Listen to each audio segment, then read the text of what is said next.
নমস্কাৰ।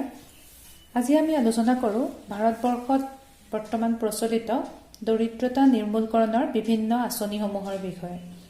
Poverty alleviation programmes in India.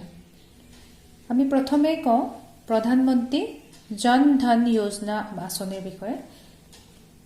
এই আঁচনিখন 2014 চনত প্ৰথম আৰম্ভণি কৰা হৈছিল আৰু এই আঁচনিৰ অধীনত যিসকল মানুহৰ বেংকত কোনো একাউণ্ট নাই তেওঁলোকক একাউণ্ট খুলি দিয়াৰ ব্যৱস্থা কৰা হয়, য'ত কোনো মিনিমাম বেলেঞ্চ ৰাখিব নালাগে। সেইদৰে এক্সিডেণ্টেল ইঞ্চুৰেঞ্চ 1 লাখলৈকে এক্সিডেণ্টেল ইঞ্চুৰেঞ্চ মানে তেওঁলোকৰ যদি এই আঁচনিৰ অধীনত যদি তেওঁলোকে নাম পঞ্জীয়ন কৰে তেতিয়াহ'লে তেওঁলোকৰ দুৰ্ঘটনা হ'লে তেওঁলোকে অন্তত 1 লাখ টকালৈকে ইঞ্চুৰেঞ্চ লাভ কৰে। সেইদৰে যিবোৰ মাইক্ৰ ইউনিটৰ ক্ষেত্ৰত ক্ষুদ্ৰ উৎপাদন ক্ষেত্ৰত লোনৰ ব্যৱস্থাও এই আঁচনিৰ অধীনত কৰা হয়। তাৰপিছত আহিলে প্ৰধানমন্ত্ৰী গ্ৰামীণ আৱাস আঁচনি, যিটোক PMGAY বুলি কোৱা হয়। এই আঁচনিখনৰ আগতে প্ৰথম যেতিয়া আৰম্ভণি হৈছিলে 1996 চনত, তেতিয়া নাম আছিলে ইন্দিৰা আৱাস যোজনা আৰু এইখন 2016 চনত নামটো সলাই প্ৰধানমন্ত্ৰী গ্ৰামীণ আৱাস আঁচনিলৈ ৰূপান্তৰিত কৰা হৈছে। এই আঁচনিৰ অধীনত যিসকল মানুহৰ ঘৰ নাই বা যিসকল মানুহৰ কেঁচা ঘৰ আছে তেওঁলোকক এটা পকা ঘৰ বনাই দিয়াৰ ব্যৱস্থা কৰা হয়।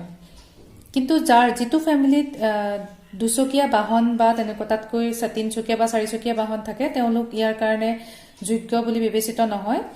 যদি কোনো ফেমিলিত যিকোনো এজন সদস্যই বছৰি মাহে 10,000 টকাৰ উপাৰ্জন কৰে তেতিয়াহ'লেও তেওঁলোক এই আঁচনিৰ অন্তৰ্ভুক্ত নহয়, বা কোনোবাই যদি ইনকাম টেক্স দিছে তেতিয়াও অন্তৰ্ভুক্ত নহয়।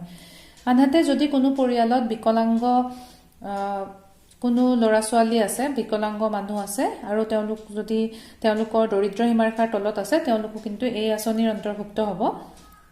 তাৰপিছত আহিলে অটল পেঞ্চন যোজনা। এই আঁচনিখন 2015 চনত নিবনুৱা যুৱক যুৱতীসকলৰ বাবে হাতত লোৱা হৈছিলে। ইয়াত 18 বছৰৰ পৰা 40 বছৰ বয়সৰ ভিতৰত যুৱক যুৱতীসকলে এটা ন্যূনতম পৰিমাণ বেংকত জমা ৰাখিব লাগে আৰু তেওঁলোকক 60 বছৰ যেতিয়া হ'ব তেতিয়া চৰকাৰৰ ফালৰ পৰা তাত কিছু সংখ্যক টকা যোগ কৰি তেওঁলোকক এটা পেঞ্চন দিয়াৰ ব্যৱস্থা কৰা হ'ব। তাৰপিছত আহিলে প্ৰধানমন্ত্ৰী ফচল বীমা যোজনা।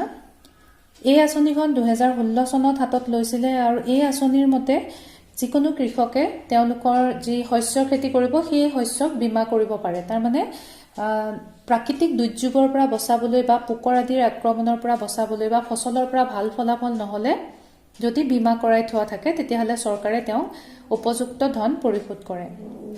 এইটো এটা ইঞ্চুৰেঞ্চ স্কিম। তাৰপিছত আহিলে দীনদয়াল উপাধ্যায় গ্ৰামীণ কৌশল যোজনা। এই আঁচনিখন 2014 চনত যিসকল গ্ৰামাঞ্চলৰ আনএমপ্লয়ড ইউথ, গ্ৰামাঞ্চলৰ পিছপৰা যুৱক যুৱতীসকলৰ যাতে কৌশল ক্ষমতা বঢ়াব পাৰি তাৰ বাবে আঁচনিখন হাতত লোৱা হৈছিলে। স্কিল ডেভেলপমেণ্ট কিছুমান প্ৰগ্ৰেম তেওঁলোকক দিবৰ বাবে এই আঁচনিখনত 15 পৰা 35 বছৰ বয়সৰ ভিতৰৰ ল'ৰা ছোৱালীবোৰক অন্তৰ্ভুক্ত কৰা হয় আৰু তেওঁলোকক বিভিন্ন ধৰণৰ কামৰ কাৰণে ট্ৰেইনিং দিয়াৰ ব্যৱস্থা কৰা হয়।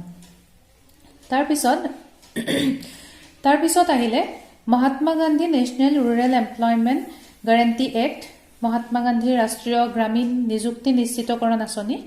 এই আঁচনিখন 2006 চনত হাতত লোৱা হৈছিলে, যিটো আমি শুনিয়ে থাকোঁ MGNREGA। এই আঁচনিৰ অধীনত গাঁৱৰ বিশেষকৈ গ্ৰামাঞ্চলৰ মানুহৰ বাবে 150 দিনৰ কাম নিশ্চিত কৰাৰ ব্যৱস্থা কৰা হয় আৰু তেওঁলোকক উপযুক্ত পৰিমাণে তাৰ কাৰণে মাননি দিয়া হয়। তাৰপিছত আহিলে পাব্লিক ডিষ্ট্ৰিবিউশ্যন ছিষ্টেম, চৰকাৰী বিতৰণ ব্যৱস্থা। এই বিতৰণ ব্যৱস্থাৰ আঁচনিখন 1992 চনত প্ৰথম হাতত লোৱা হৈছিল আৰু ইয়াৰ সহায়ত গাঁৱৰ দুখীয়া জনসাধাৰণক অতি কম মূল্যত কিছুমান খাদ্যবস্তু দিয়াৰ ব্যৱস্থা কৰা হয়। আমি শুনি থাকোঁ যে 3 টকীয়া চাউল, 2 টকীয়া চাউল, 1 টকীয়া চাউল এনেকৈ আমি শুনো। এই আঁচনিখনৰ অধীনত সেইখিনি বিতৰণ যাতে সুচাৰুৰূপে হয় তাৰ ওপৰত চকু দিয়া হৈছিলে আৰু তেওঁলোকক এই সুবিধা কৰি দিয়া হৈছিলে যাতে তেওঁলোক দৰিদ্ৰতাৰ সীমাৰেখাৰ পৰা ওপৰলৈ আহিব পাৰে। তাৰপিছত আহিলে মিড ডে মিল স্কিম, মধ্যাহ্ন ভোজনৰ আঁচনি। এই আঁচনিখন 1995 চনত প্ৰথম আৰম্ভ হৈছিলে আৰু এই মিড ডে মিল স্কিমৰ মূল উদ্দেশ্য আছিলে যাতে যিসকল দুখীয়া শিশুৱে দুখীয়া ল'ৰা ছোৱালীয়ে উপযুক্ত পুষ্টিকৰ খাদ্য নাপায় তেওঁলোকে যাতে পুষ্টিকৰ খাদ্য পাব পাৰে সেইবাবে বিদ্যালয়বোৰত তেওঁলোকক খোৱা বস্তু দিয়াৰ ব্যৱস্থা কৰা হৈছিলে তাৰপিছত আহিলে ইন্টিগ্ৰেটেড ৰুৰেল ডেভেলপমেন্ট প্ৰগ্ৰাম একত্ৰিত গ্ৰামীণ উন্নয়ন আঁচনি এই আঁচনিখন 1978 চনত প্ৰথম আৰম্ভ হৈছিলে ইয়াত যিসকল শ্ৰমিক মানে গ্ৰামাঞ্চলৰ যিসকল শ্ৰমিক সিডিল কাষ্ট সিডিল ট্ৰাইবৰ অন্তৰ্ভুক্ত জনজাতীয় লোকসকল গাঁৱত থকা কিছুমান কাৰিকৰ তাৰ মানে ধৰি লওক মৃৎশিল্প লগত জড়িত মানুহ বোৱা কটাৰ লগত জড়িত মানুহ বা তেনেকুৱা যিসকল শ্ৰমিকৰ